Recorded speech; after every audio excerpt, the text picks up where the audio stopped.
Hello and welcome. This continuing tutorial series will focus on editing patches on the Alesis Andromeda. In this video, I will examine the filters and post-filter mix sound modules in more detail. I will continue topics for filter FM and filter feedback and show how to finalize their configurations. I will introduce the ribbon controller as a mod source and show how to tweak some more sounds along the way.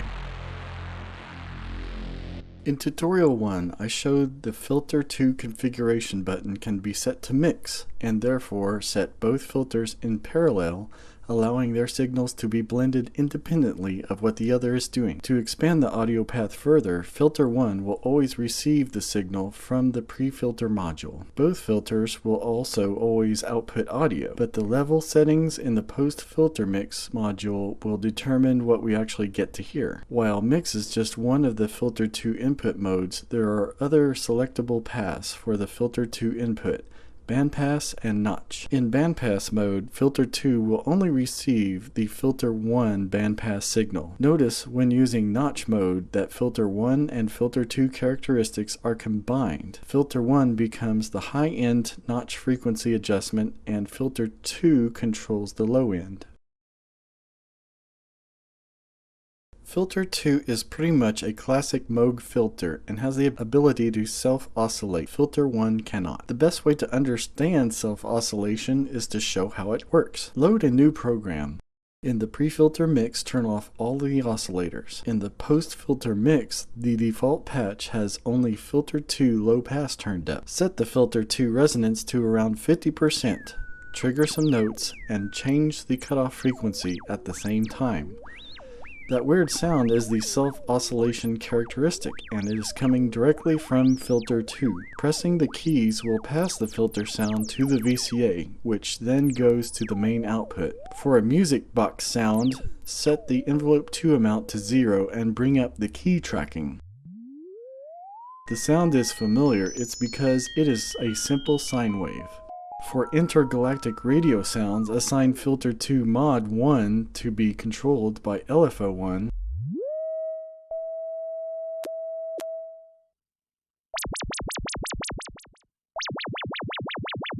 and change the LFO shape to random.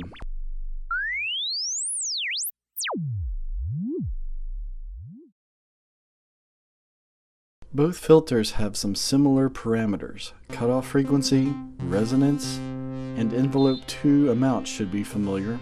Key tracking will vary the filter frequency across the keyboard for higher or lower notes.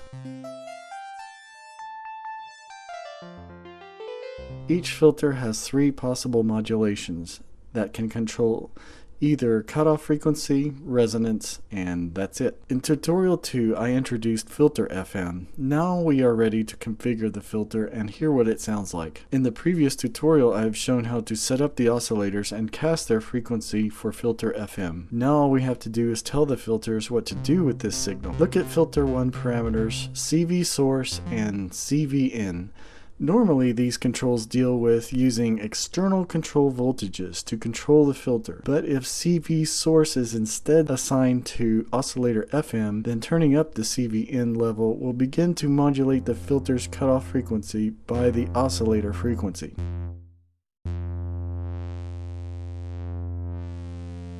Pressing the filter 2 view button, notice that filter 2 doesn't have a level parameter for filter FM. That is because filter 2 is also controlled by filter 1 CVin level.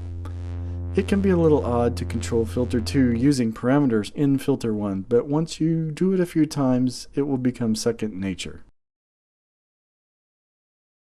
The filter 2 input mode is most important because it can have an influence on the level parameters of the post-filter mix module. You also see that each of the filter mix levels each have their own modulation button. BP invert will change the filter 1 bandpass to a fixed width band reject filter. Thereby, the filter 1 cutoff frequency will raise or lower the center of this band. Pre-filter levels can mix in sine and ring mod without passing through the filters. If you don't want any signals going through the filter, use the filter bypass button. Some filter configurations and settings can become quite involved, and you may forget what the unfiltered signal was like. For this purpose, Notice filter bypass is a useful way to compare unfiltered sound as a reference point. Recall that filter feedback sets up an audio path feeding the VCA output back into the filter section. As described in tutorial 2, in order to set up filter feedback, we will need to revisit the pre-filter mix module and make sure to toggle the filter feedback on. But we still need to adjust the level of feedback going to the filter. When the toggle for this feature is on, the noise level adjustment becomes the feedback level. So simply turn up the noise level to hear the filter feedback.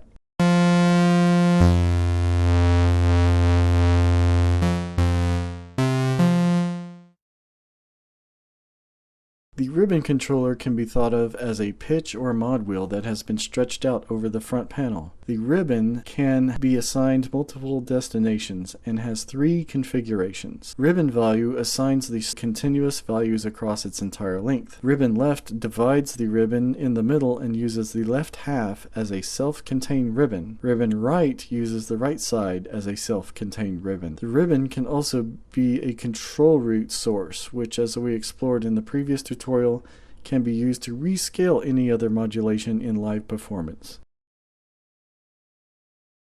Andromeda's super flexible architecture, extreme modulation ranges, and edgy feedback distortion paths make it ideal for producing aggressive bass sounds. Here, several filtering techniques can be used to take aggressive bass sounds over the top, including filter FM and filter feedback. This patch will use the filter 2 input set to notch mode. Remember, in this mode, the characteristics of filter 1 and 2 are combined to form a sort of super filter that will cut a slice out of the sound. I will also be modulating filter 1 frequency to give it some animation. Load a new program and raise filter 2 cutoff to about halfway. First, let's set up the oscillators. Set both oscillators to square and positive saw. Take note on the wave page, filter FM. We'll configure the filter for that later. Set oscillator 1 to -12 semitones, oscillator 2 down 18 cents. On the NZX page, we remember is a common page shared by both oscillators. Let's frequency modulate oscillator 2 pulse width by oscillator 1 by an amount of around 6.50. In the pre-filter mix, cut oscillator 2 to around 18 and add some sub-oscillators. Add some filter feedback here by toggling it on and raising the noise level to about 25. Notice that the selected noise source is off. If one of the noise sources are turned on, we would hear it, but I'll leave it turned off, so only filter feedback will pass through here. Now we're ready to look at the filters. I want to use notch mode for filter 2 input. In the post-filter mix module, set these levels all the way up. Filter 1 low pass and high pass, and filter 2 low pass. On filter 1, set the cutoff to 0.56, resonance to about 36, envelope 2 to about 50, key track to 50. On filter 2, set cutoff around 34, resonance to about 11,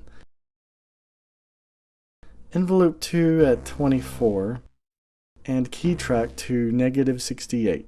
I want envelope 2 to increase the filters only at the attack portion and ramp down over 2 or 3 seconds. Sustain level should be 0. Also keep envelope 3 defaults, which should be characteristic of a 75% sustain level on key hold. Notice when I sweep the filter 1 cutoff, there is a cool phase thing going on. That's because I am sweeping the high end of the notch past the low end. What I want to do is automate this movement with an LFO. Assign mod 1 to LFO, level to about 12.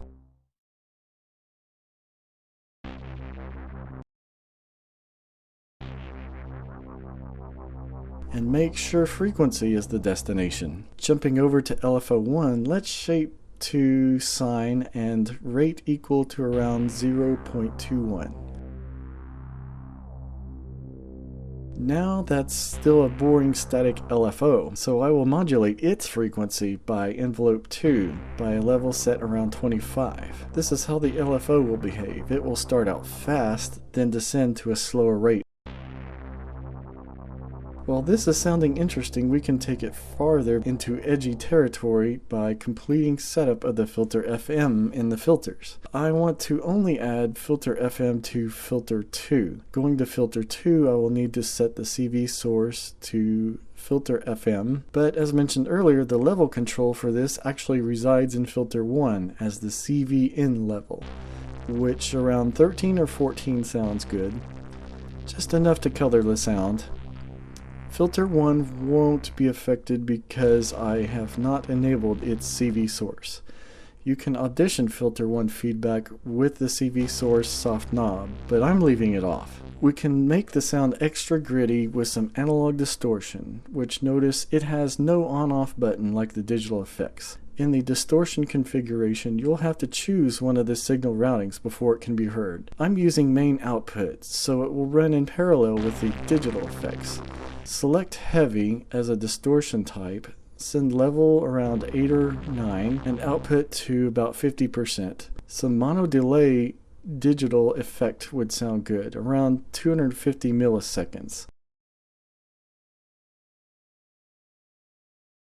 Turn off the high cut, but keep a little bit of the low cut.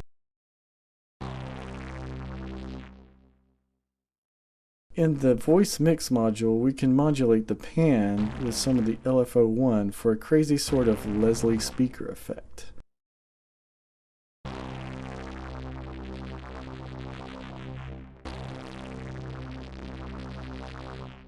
Lastly, turn on the unison if you desire. Set number of voices and add a little unison detune.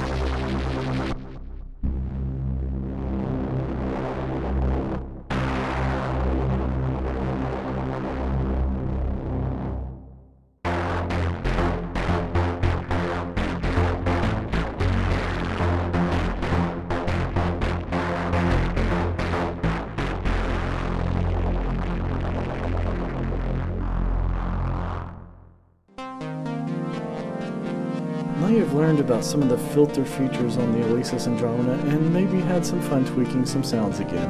Hopefully it is becoming apparent that the Andromeda is a powerful modular synthesizer at heart, with all the conveniences of a modern polyphonic. Join me in my next video in which there is still a great deal more to discover in envelopes. Thanks for watching.